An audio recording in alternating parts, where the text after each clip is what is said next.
I'm Bambi Francisco with Vader News, and I'm here with Drew Curtis. He's the CEO and founder of Fark, and I'm also with Tim Musgrove, who is the CEO and founder of Digger, whose technology analyzes content to understand the context.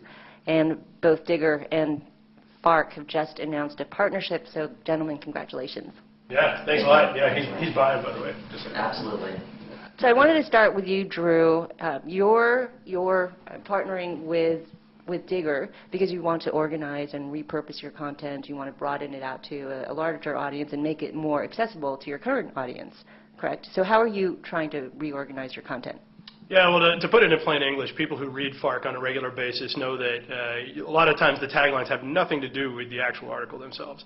They're at best vague and at worst deceptive intentionally, and it makes it kind of hard for people to figure out what the articles are about. So when you're searching on a particular topic, it sometimes makes it very hard to locate all of the articles that we've ever had run on that topic. And so this technology is going to allow us to make search results or more focused versions of the site, more subject-specific versions than we could previously.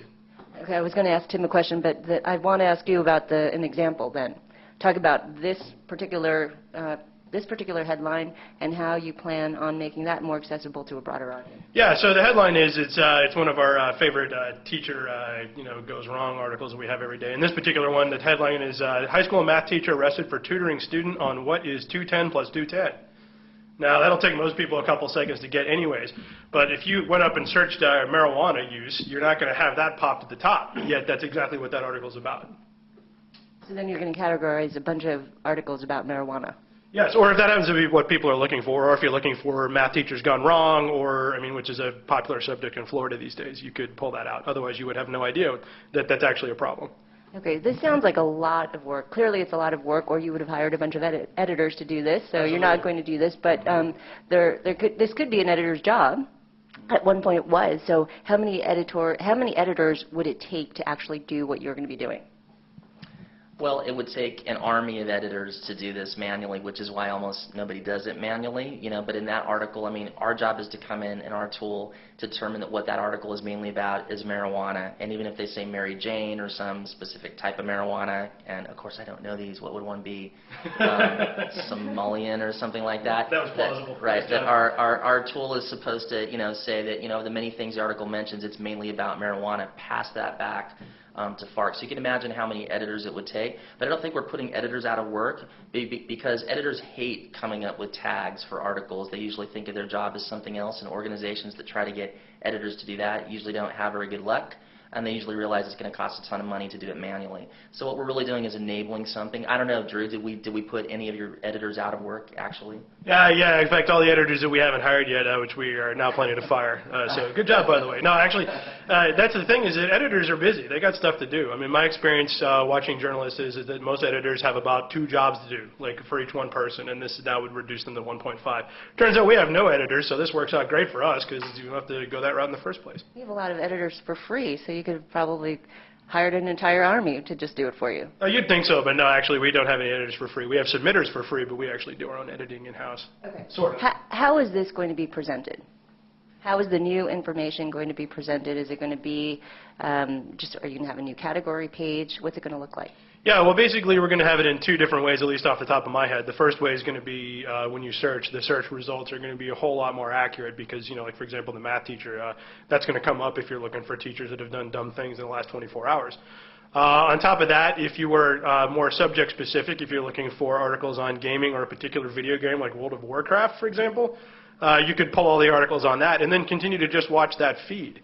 And what we're going to do then after that happens is we're going to pay attention and see, are people looking at particular subsets of data constantly? And if they are, then that tells us we need to start basically profiling that information more often if people are looking for it. So bring it out as a category. Yeah, exactly. So there's a number of things we're going to do, most of which involve sitting back and watching. What do you think the click-through rates are going to be for the new content that you're aggregating? Well, every audience is different, and I'm not trying to, escape the question or whatever, but we have a few different publishers. Fark is very special. It has, a great audience and a totally different way of delivering content, so we'll have to see. But we've seen anywhere from like 1% up to 4.5% click-through from, for example, just putting tags, on the page. And of course, search results, can be a lot higher. It can be like 15, 18, 20%. And you're doing about 70 million page views a month. What kind of page view lift would you like to see to consider this a success? Oh, I have no idea. Mostly, I'd say to pay for the fee we're going to be using to cover this in the first place. And we should hit easily. No, I do not wish to disclose that because it's mostly paid beer. Okay. And one last question: how about localizing Fark, local Fark page, making that a category? Yeah, we were actually just discussing this earlier about how we have people requesting could we get, obviously Florida is the most popular category that people want to know about because that state's completely screwed up, but you may potentially want to know what's going on in Rhode Island or stories that are near you. In fact, we do have a guy that's developed a map app on his own that cross-references Google Maps with where the stories are occurring, but the problem is you don't know where the stories are occurring. It could be CBS Denver's running an article on something that happened in Omaha. This happens all the time. So it could be one of those situations where if we can get valuable local tags back in a usable form, we could potentially then break this out and say, what's going on within 50 miles of my location? And then Digger should be able to figure that out. Right.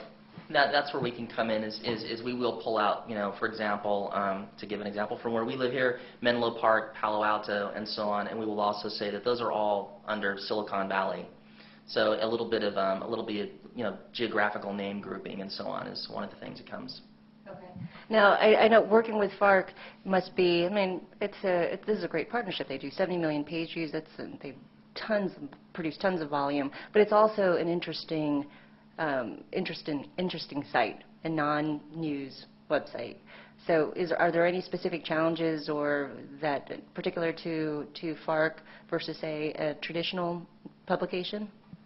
The challenge here was what Drew began with, that the headline or the gloss or whatever you want to call it, that wonderful, usually humorous one-liner that the submitters put on Fark, isn't really useful to us for tagging. So it's kind of the opposite of typical journalism, like from where you come, where the headline and the what do you call it, the subheading are usually very indicative of the article. And in this case, that headline is totally useless. So our tagger had to be trained not to depend on that and to dig the meat out of the article itself. Right. But that challenge was also the opportunity for you, and that's why you chose to work with Digger. Yep, right? Exactly. Okay. Well, congratulations, guys. I've been speaking with Tim Musgrove. He's the CEO and founder of Digger, as well as Drew Curtis. He's the founder of Fark. I'm Bambi Francisco.